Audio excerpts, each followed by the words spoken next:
લગભગ અત્યારે આપણે જોવા જઈએ તો મગફળીના ફિલ્ડ જે લોકોએ ઓરવીને વાવેલી છે એને 50-55 દિવસની આસપાસની મગફળી થઈ છે અને વાવણીની વાવેલી છે એને 25 દિવસ 30 દિવસની આસપાસ થઈ છે. તો હવે આપણે ખાસ વાત કરશે કે મગફળીની અંદર આપણે શું ટ્રીટમેન્ટ કરવી જેથી કરી અને ઉત્પાદન સારું મળી શકે. તો તમે આ લાઈવ પ્લોટની અંદર તમે જોઈ શકશો ચૂયાનું પ્રમાણ અને ડોડવા આ જોઈ શકશો તમે કે આવો બધો માલ કરવા માટે આમાં ખેડૂતે હું મહેનત કરી છે. આપણે હરેક વિડીયોની અંદર કહેતા હોય છે કે ભાઈ સીડ ટુ હાર્વેસ્ટિંગનું મહત્વ શું છે કે જે તમને ટાઈમસરની જે ટ્રીટમેન્ટ છે એડવાન્સ ટ્રીટમેન્ટ કરવાથી ઘણો બધો ફાયદો થાય છે.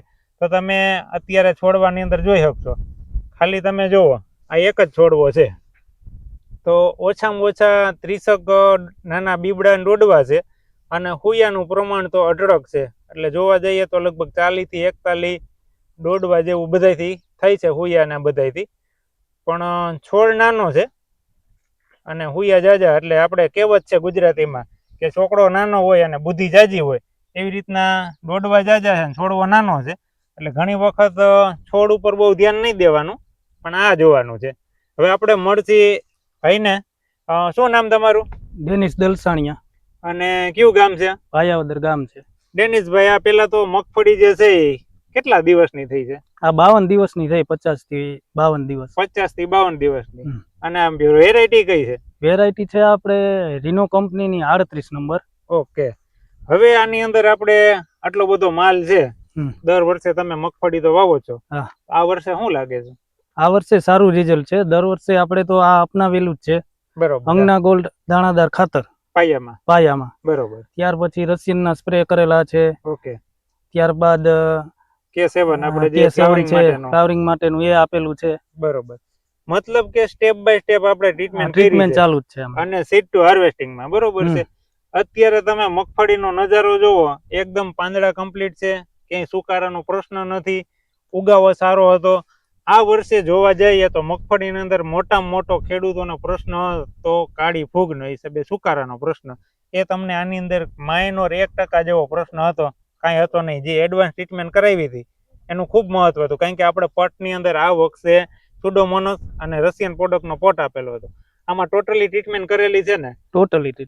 ફોસ્ગુરુના બેક્ટેરિયા નાખેલા છે. પછી આપણે અત્યારે હમણાં મેટારિઝમ અને ટ્રાઇકોડર્મા જે ભલામણ કરેલી હતી એ હતું. એટલે કોઈ એક પ્રોડક્ટ નહીં આવે, સમય મુજબની જે કાંઈ ટ્રીટમેન્ટ આવશે એની અંદર આપણે કે ભાઈ આ ટાઈમની અંદર આ જ સ્પ્રે કરવાનો છે. બરોબર. તો ડેનિસભાઈ શું લાગે છે અત્યારે જોતા? અત્યારે તો રિઝલ્ટ સારું જ છે. બરોબર છે. અત્યારે બીજી વસ્તુ એવી છે કે માર્કેટની અંદર મતલબ કે મગફળી વાળાઓને ઈયળનો બહુ બધો એટેક હતો. 2 રાઉન્ડ મારવા છતાં કેમિકલના કંટ્રોલ નથી થતો. એની સામે આપણે એક જ સ્પ્રે કરેલો છે. તમે જેટલું જમીનની અંદર મેનેજમેન્ટ કરશો એટલો બેનિફિટ વધારે મળશે. બીજું આપણે આની અંદર ઈયળ માટે જે છે સેન્ટિનર છે આનો ઉપયોગ કરેલો હતો. એની સાથે આપણે નીમબોઇલ નાખેલું હતું. જે 1500 ppm નીમબોઇલ છે, સારામાં સારું રિઝલ્ટ આપનું મળે છે. બરોબર છે. અને આપણે જોવા જઈએ તો આની અંદર હજી બધી ઘણી બધી પ્રોસેસ આપણે બાકી છે. જે આગળના જે તમે નાના નાના દોડવા જોવા મળે એનું સારામાં સારું વજનવાળું અને લાઇટ ક્વોલિટી થાય એના માટેને આપણે આગળ પ્રોસેસ કરવાના છે. એક ડેનિસભાઈ તમારો નંબર આપજો ને. મારો નંબર છે 98796 26030. અને હજી એક મહત્વ છે, આ વિડીયો જો એટલે એમ કે આ તો તમે હારી જગ્યાએ તમે પડવા ઉપાડ્યા હોય ધોયા હોય, હજી આપણે એક જગ્યાએ લાઈવ તમે પ્લોટની અંદર ઉપાડો, તમને મજા આવે ત્યાંથી.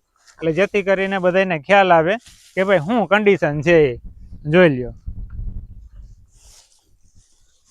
આ છે મેનેજમેન્ટની કિંમત અને લાઈવ જ આપણે જો ઉપાડે છે, એટલે જેથી કરીને કોઈને એવું ના લાગે કે આ તો હારા ધોઈને કર્યા છે. બરોબર. આ એક જ સિંગલ છોડવો છે, તમે જુઓ. બરોબર. આ 2 છોડવા છે, એની અંદર માલ પુષ્કળ પ્રમાણમાં હુયા ટાડ એકદમ નજીક છે, જુઓ તમે.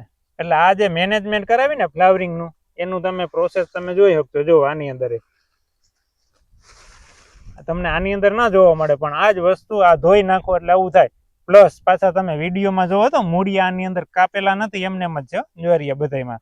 એટલે આ જ વસ્તુ આપણે મૂળિયા કાપી નાખીને તો એમ લાગે કે ઓ આ તો લોથા છે. આના માટે મહેનત કરવી પડે, જેમ ડેનિસભાઈએ કરીને એવી રીતના.